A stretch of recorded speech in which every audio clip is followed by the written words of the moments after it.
जी जज़ाकल्लाह। आपका सवाल ये है, सबके दोबारा रिपीट हल्का सा कर दूँ उसकी समरी खुलासा के कि कुरान रमज़ान में पूरा कुरान एंड टू एंड पढ़ना जिसमें समझ ना आए वर्सेस के बेशक एक पेज ही पढ़ ले लेकिन समझ के पढ़े तो उसमें से अफजल क्या है। और आपने हवाला दिया कि नबी करीम अलैहिस्सलाम के ज़माने में तो सबको कुरान समझ में आता था। तो मैंने जो एक हदीस बताई, पहली बात तो मैंने ये बताई कि सबसे बेहतर क्या है, मैंने कहा कुरान को अरबी में भी पढ़ें, उसको समझें भी, ये तो बेस्ट ऑफ द बेस्ट है, यही मैंने कहा। सेकंड नंबर में मैंने कहा कि अगर नहीं कर सकते तो सिर्फ रमज़ान में क्या करें। तो मैंने ये मशवरा दिया कि रमज़ान में कुरान की तिलावत अरबी ज़बान में कर लें और उसको समझना, चूँकि बहुत टाइम लगता है समझने में, तो फिर एक नियत कर लें, बल्कि आज से नियत कर लें कि हम इंशाल्लाह with the passage of time over the years इंशाल्लाह कुरान को समझेंगे, 1 साल में, 6 महीने में, 2 साल में, जो भी। लेकिन मैंने ये मशवरा दिया कि आप कुरान की तिलावत को मेक श्योर करें वो फोकस्ड हो कि एंड टू एंड कम अज़ कम एक दफ़ा पढ़ ली जाए। तो मैंने उसमें एक हदीस का हवाला दिया था कि नबी करीम अलैहिस्सलाम ने जो कुरान के पढ़ने की अजर के बारे में हदीस बताई, बात फरमाई कि हर हर्फ को पढ़ने में 10 नेकियां मिलती हैं। तो उसमें मैंने कहा, तो उन्होंने अलिफ लाम मीम का एग्जाम्पल दिया है। और अलिफ लाम मीम का मतलब मेजॉरिटी ऑफ द उलमा कहते हैं कि अल्लाह को पता है इसका मतलब क्या है। इसका मतलब तो उनको भी नहीं पता था। सहाबा को भी अलिफ लाम मीम का यासीन क्या जो भी सारे हुरूफ मुक़त्तआत हैं उन सब का मतलब तो उनको भी नहीं आता था, राइट। तो इसी की एग्जांपल नबी करीम अलैहिस्सलाम दे रहे हैं। तो इसका मतलब हुआ कि बग़ैर समझे भी इसका अजर मिलता है। प्लस देखिए, एक चीज़ हम समझें कि मैंने एक बात बहुत फोकस करके कहा था कि ये अल्लाह का कलाम है। अल्लाह का चूँकि कलाम है, एक एक हर्फ जब हमारी ज़बान पे आता है अल्लाह के कलाम का, तो ये हमें हमें जो स्पिरिचुअल स्ट्रेंथ मिलती है ना, वो हमको समझ में नहीं आती, पता भी नहीं चलता। लेकिन चूँकि अल्लाह का कलाम हमारी ज़बान से जारी होता है तो उससे हमारी स्पिरिचुअल नरिशमेंट हो रही होती है। इस चीज़ को हम भूल जाते हैं कभी कभी। हम सिर्फ लॉजिक पे जो बात आती है या सिर्फ एकेडमिकली जो बात समझ में आती है उसके ऊपर हम फोकस रहते हैं, लेकिन उसका जो स्पिरिचुअल साइड है, जो उसकी स्पिरिचुअल डायमेंशन है, उसको हम भूल जाते हैं। ये अल्लाह का कलाम ज़बान से जारी होना, इसकी जो तकवीयत मिलती है ना रूह को, तो नबी करीम अलैहिस्सलाम की सुन्नत की नीयत का अमल कर लें। नबी करीम सल्लल्लाहु अलैहि वसल्लम हर रमज़ान में जिब्रील अलैहिस्सलाम, सही हदीस में है कि हर रोज़ तशरीफ़ लाते थे और नबी करीम सल्लल्लाहु अलैहि वसल्लम हर रोज़ सैयदना जिब्रील अलैहिस्सलाम को कुरान सुनाते थे और जितना उस वक्त तक नाजिल हुआ होता था। और आखिरी रमज़ान में अल्लाह के रसूल ने 2 दफ़ा सैयदना जिब्रील अलैहिस्सलाम को पूरा कुरान सुनाया, end to end, cover to cover. तो वो भी नियत करने उस सुन्नत की भी। तो प्लीज़ इसके स्पिरिचुअल एस्पेक्ट और स्पिरिचुअल डायमेंशन को भी समझना चाहिए हम सबको कि कुरान क्या है, उसकी तिलावत मेरे दिल पे कैसा असर छोड़ती है। लेकिन आपकी बात ऑफ कोर्स ठीक, बिल्कुल, मैंने भी तरगीब दी है कि इसको समझना तो है ही है। कुरान तो किताब हिदायत है, हमको अभी तक समझ जाना चाहिए था। अगर मेरी उम्र जो है वो 30, 40, 50 साल हो गई है तो मेरी तो अभी तक कुरान पढ़ लेना चाहिए था। मुझे रमज़ान का इंतज़ार क्यों कर रहा हूँ? मुझे तो बहुत पहले कर लेना चाहिए था। तो चले, देर आए दुरुस्त आए, कोई चीज़ देर से नहीं होती।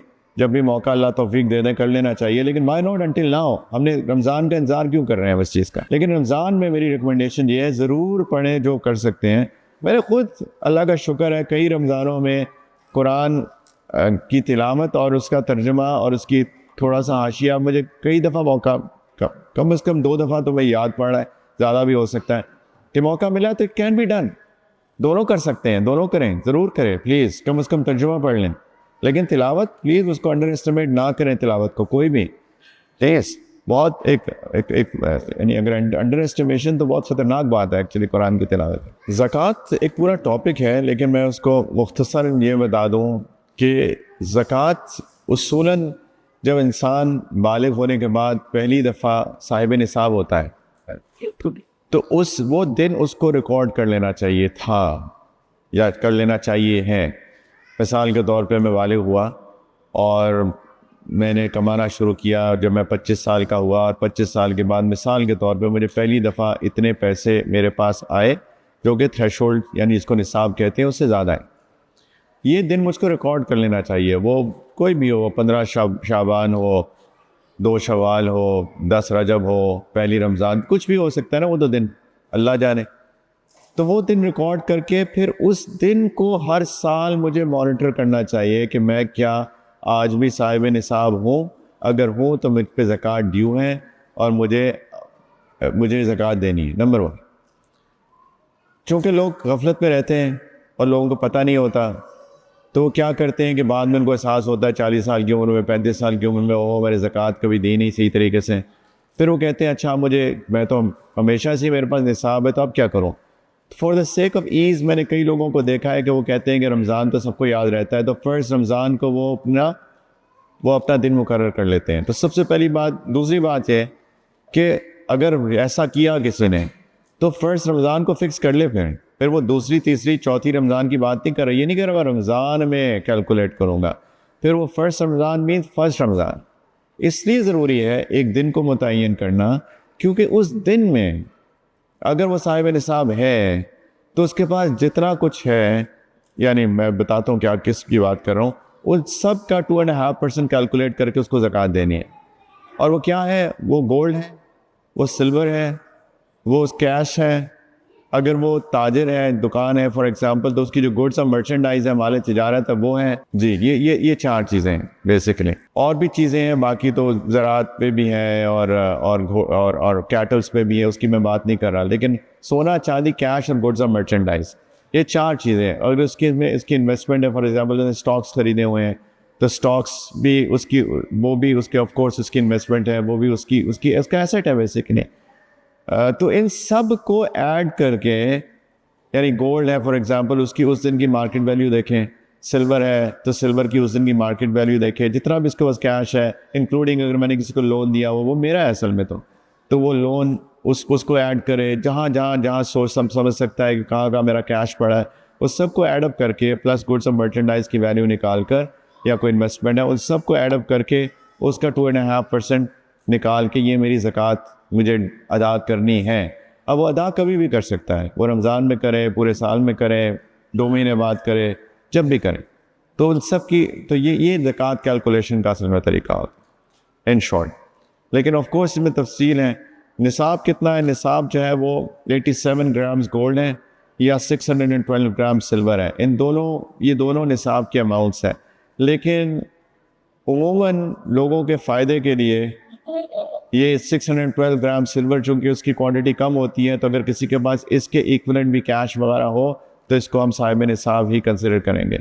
कुछ एक्सेप्शंस होंगी, कुछ सर्कमस्टांसेस में वो हम हो सकता है इसको हम इग्नोर कर दें और 87 ग्राम्स गोल्ड को कंसिडर करें, वो केस बाय केस होता है। लेकिन जनरली अगर किसी के पास 612 ग्राम 612 ग्राम सिल्वर के चांदी के बराबर कैश है या सोना या सबका कॉम्बिनेशन है, तो फिर वो उसके ऊपर ज़कात ड्यू है। और इन सब को ऐड करके एक पर्टिकुलर डेट में हर साल वो अपनी ज़कात को कैलकुलेशन करेगा इन सब चीज़ों को।